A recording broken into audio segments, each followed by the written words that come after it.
우리한테 남아있는 거는 싸구려 품질을 팔고 있다는 기업 국가 이미지와 1731%의 관세. 심각하게. 심각한 문제입니다.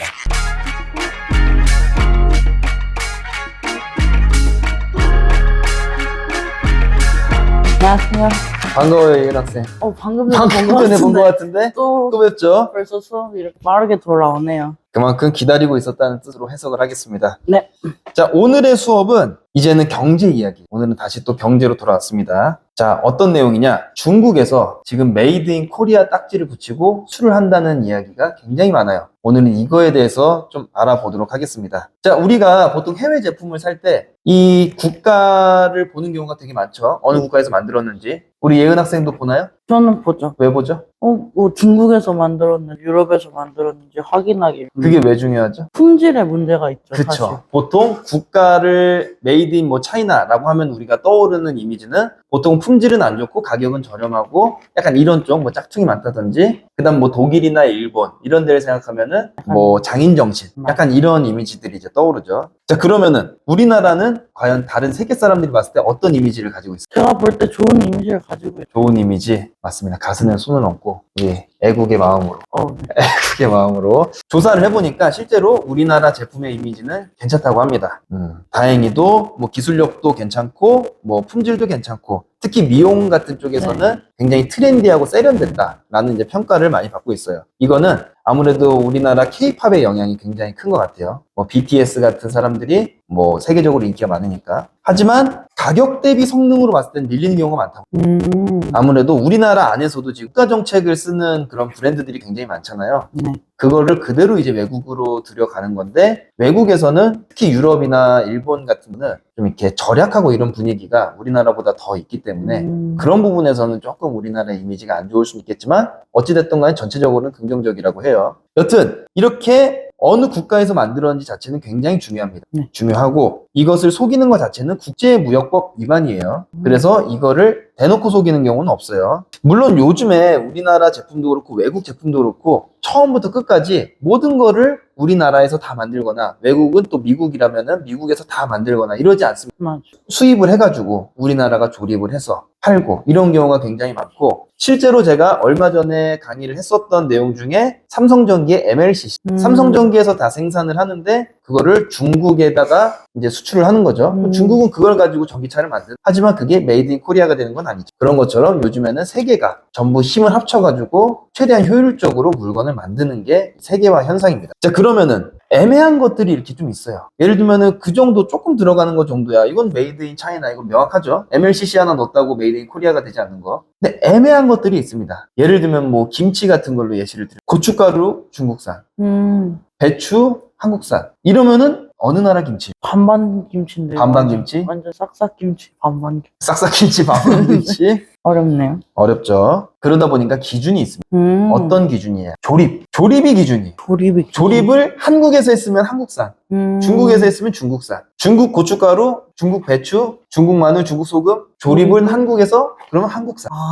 근데 이제 요거에 대해서 가끔 잘못 생각하시는 분들이 계신데 예를 들면 고춧가루는 중국이고 배추가 한국이면 뭐 국내산을 쓴다. 모두가 다 한국산이면 국산을 쓴다. 뭐 이런 식으로 국내산, 국산 뭐 이런 식으로 얘기 많이 들어봤을 거예요. 네. 저도 들어봤고 근데 이번에 이제 저도 조사를 해보다 보니까 그게 아니었던 거예요. 조립이 기준인 거고 물론 방금 전에 얘기한 것 같은 그런 기준이 있어요. 그건 이제 축산물 같은 경우에는 우리나라에서 자란 소 이런 거는 국산, 외국에서 자랐지만 우리나라에서 6개월 이상 기르게 되면은 그거 이제 국내산 뭐 이런 식으로 해가지고 축산물로는 뭐 그 기준이 맞지만 뭐 틀렸을 수는 있습니다. 자, 이쪽으로는 전문가가 아니니까. 근데 아무튼 제가 알기로는 이 정도의 기준이 있다고 해요. 자, 근데 문제는 요즘에 관세 정쟁, 관세로 인해서 중국하고 특히 미국하고 엄청나게 전쟁을 하고 있죠. 네. 관세로 지금 중국이 엄청나게 고통을 받고 있는데 그러다 보니까 제품을 한국 제품으로 속여가지고 팔고 있다는 겁니다. 아, 중국이요? 중국이.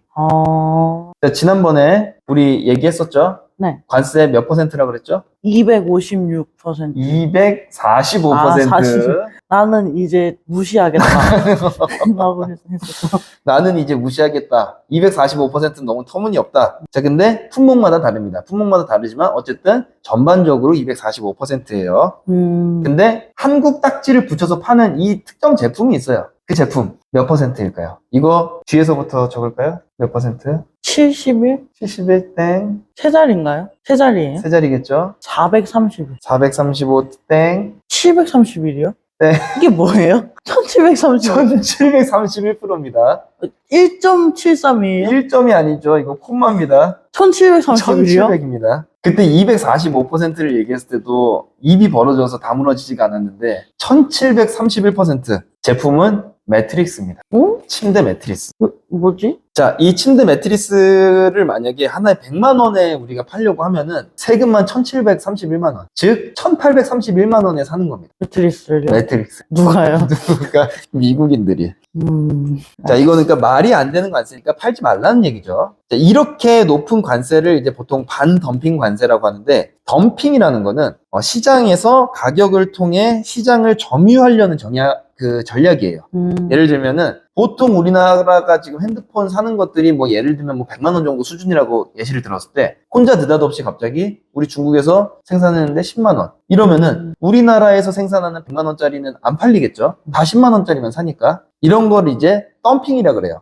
아니 이게 끝이 아니고 심지어 중국이 이 핸드폰을 생산하는 원가가 뭐 15만 원, 20만 원이에요. 근데 자기는 15만 원에 파는 거야. 왜냐? 시장을 점유하기 위해서. 그렇게 되면은 삼성전자, 애플 이런 데 더 이상 경쟁력이 없으니까 기업이 망하고 망하면은 그때 이 중국에서 100만 원에 파는 거죠. 이런 걸 이제 덤핑이라 그러는데 이 덤핑을 막기 위한 게 반덤핑. 반덤, 그리고 이거를 관세로 막는 게 반덤핑 관세. 반덤핑 관세. 그래서 이거를 뭐 아무 기준 없이 그냥 너 너무 싸게 파네 반덤핑 관세 이렇게 하는 건 아니고 기준은 있습니다. 이게 국제법상 다른 국가의 상거래 정상가보다 낮은 가격으로 도입된 경우 수출한 국가가 자기네 나라와 비교했을 때보다 싸게 파는 경우를 덤핑이라고 합니다. 즉 미국에서 중국이 엄청나게 싼 가격으로 팔려고 들고 왔는데 알고 보니까 이게 중국 내에서 파는 것보다도 더 싸다. 이런 경우 이건 의도적인 덤핑이라고 보는 거죠.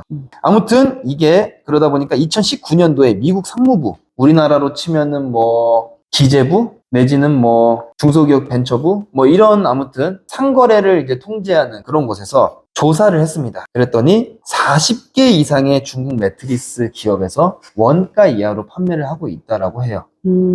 시장 점유를 늘리기 위해서 가격을 후려쳤고 이게 미국 평균 매트리스 가격은 280달러인데 중국 매트리스는 153달러로 가격을 후려친 거예요. 자, 그럼 이렇게 세금을 물렸을 때 중국은 과연 가만히 있겠냐? 중국도 뭔가 전략을 쓰겠죠. 아니 여태까지 내가 싸게 팔아가지고 시장을 점유하려고 했는데 이제 와서 세금이 이렇게 되니까 자기가 손해본 것들이 복구가 안 되니까 그래가지고 어떻게 했느냐? 중국이 문제라서 발생하는 문제라면은 중국이 아니면 된다. 즉 국가를 바꾸면 된다. 똑똑하죠? 그럼 네. 어디로 바꾸는 게 좋을까? 가장 가깝고 사람들이 생긴 것도 비슷. 한국이죠. 소름 돋네요. 기업 이미지도 좋고 색깔이네요, 레전드 택깔인데 레전드 색깔. 아까 전에 그냥 차이나만 쓱쓱 지어가지고 코리아로 바꾸는 건 국제무역법 위반이라 그랬죠. 법에 위반되는 거는 어차피 오래 하지 맙니다. 그러다 보니까 중국에서는 어떤 방식으로 했냐? 뭐 구체적인 방식은 여러 가지가 있을 거예요. 이 원산지를 세탁하는 거는 한국 중소기업한테 하청을 준 겁니다. 머리 좋네요. 아까 전에 메이드 인 국가는 기준이 뭐라 그랬죠? 조립. 맞아요, 조립.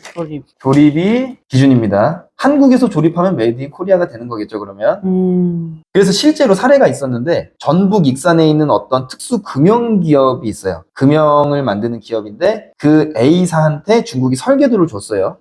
그래서 이대로 제조해. 뭐 금형 기업은 그대로 금형만 만들면 제조를 했고 그 금형을 바탕으로 B사 또 다른 회사한테 완성품을 만들도록 시켰던 거죠. 그러니까 모든 머리 설계서부터 모든 뭐 기획에서 이 기업의 기획, 그 기업 자체 그냥 다 중국인인데 한국인한테 이 틀을 만들어서 또 다른 한국인한테 제품을 만들어 이렇게 한 거죠. A사, B사 둘 다 한국인. 둘 다 한국 기업입니다. 또 있어요. 경남 창원에 있는 어떤 중소기업 C사에다가 중국에서 생산한 부품을 국내에서 조립만 해라. 모든 원자재들 다 중국에서 들여온 겁니다. 왜냐? 중국이 원자재가 싸니까. 그걸 가지고 너네는 조립만 해줘. 그러면 이게 국산이 되는 거예요? 국산이 되는 거죠. 우리 예은 학생 혹시 건담이라고 알아요? 아, 건프라. 건프라. 프라모델. 맞아요. 프라모델. 프라모델 보통 일본에서 만들겠죠? 네. 일본에서 만든 거를 한국인이 가지고 와서 다 떼가지고 조립한다고 이게 한국산이 되는 게 아니죠? 그쵸. 하지만 한국산이 됩니다. 왜냐? 한국에서 만들었어요. 알쏭달쏭한 법이. 알쏭달쏭한 법입니다. 아니, 사실 법은 명확하죠. 하지만 그거를 너무 악용을 하고 있다는 거. 그래서 이 주제를 공부하기 전까지는 보통 우리나라에서 중국에 외주 맡기는 것만 생각했지. 왜냐? 인건비가 싸니까. 그쵸. 역으로 중국이 우리나라한테 이렇게 외주를 맡기는 거는 처음- 상상도 못했습니다. 처음 알았어.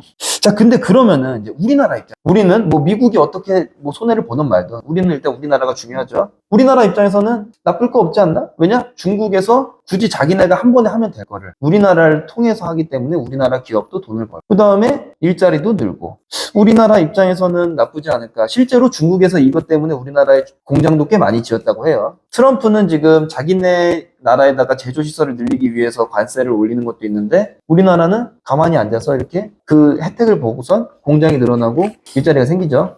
나쁜 점도 있을 것 같아요. 어떤 나쁜 점이 있을까요? 예를 들면은 저희가 처음 말했던 중국 원산지가 이미지가 안 좋은 그 제품이 한국 거라고 된다면은 저희 브랜드 이미지가 안 좋아지는. 우리나라의 국가 브랜드 이미지가 좀 안 좋아질 수도 있겠죠. 하지만 그거보다 더 큰 문제가 있습니다. 우리는 지금 이 245%가 되면 안 되겠죠. 지금 미국에서 유예해준다고 했었던 관세가 우리나라 25%입니다. 이게 지금 이 1000대, 100대를 보다 보니까 25%가 작아 보이는데 25% 엄청 큰 겁니다. 원래 FTA를 통해서 우리는 관세가 없었어요. 없었던 관세의 25%. 무려 물건값의 4분의 1이 관세로 더 붙게 된 건데 이걸 어떻게든 붙지 않게끔 하려고 하는데 문제는 뭐냐? 미국에서 너 자꾸 중국 통해서 중국인이 이렇게 통해서 온다? 그러면은 한국한테 1731% 관세를 부과할 수가 있다는 거죠. 지켜보고 있겠군요. 지켜보는 거죠. 즉 해결은 미국이 할 필요가 없다. 미국이 피해를 보지만 해결은 우리가 해야 된다. 당장 일자리가 생겨서 좋아서 막 맡기는 분들도 많을 것 같아요. 중국은 우리나라의 관세가 이렇게 높아진다? 인도로 가거나 베트남으로 가거나 가면은 그만입니다. 우리한테 남아있는 거는 싸구려 품질을 팔고 있다는 기업 국가 이미지와 1731%의 관세. 심각해. 심각한 문제입니다.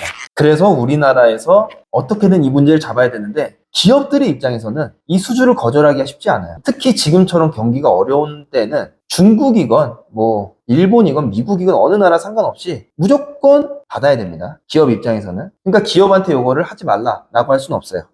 그래서 우리나라에서는 우리나라 정치인들은 절대 이 기업들을 압박하는 형태로 가면 안 되고 뭐 역으로 중국을 이용해서 특정 품목에 대해서는 한국 원자재를 80% 이상을 써야 된다 라든지 그러면 적어도 국가 신용도 그 국가 브랜드 이미지도 올라갈 그리고 우리나라도 더 많은 돈 벌 거고 그러면은 이제 미국도 그래 이 정도면은 이건 한국이다 라고 또 인정을 해줄 수도 있겠죠. 그래서 그런 경우에만 메이드 인 코리아 딱지를 붙여준다는 어떤 법을 만들던지 해서 미국 기업들과 정면 승부를 이 일을 발판으로 한국 기업들이 미국인들과 이 중국인들을 이용을 해서 정면 승부를 해서 그 시장을 차지하는 이런 이제 발판이 될 수 있도록 이 정말 우리나라에서 이 제도를 만들어야 됩니다.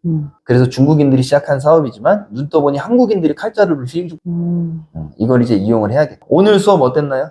정말 즐거웠고요. 네. 새롭게 알게 된 사실이 많네요. 중국인이 한국 딱지를 붙이는 게 즐거웠나요? 전 1730일 안 까먹을 것 같아요. 1731. 절대 이 숫자가 돼서는 안 됩니다. 자, 그러면은 오늘 수업은 여기까지 하도록 하고 다음번에 뵙겠습니다.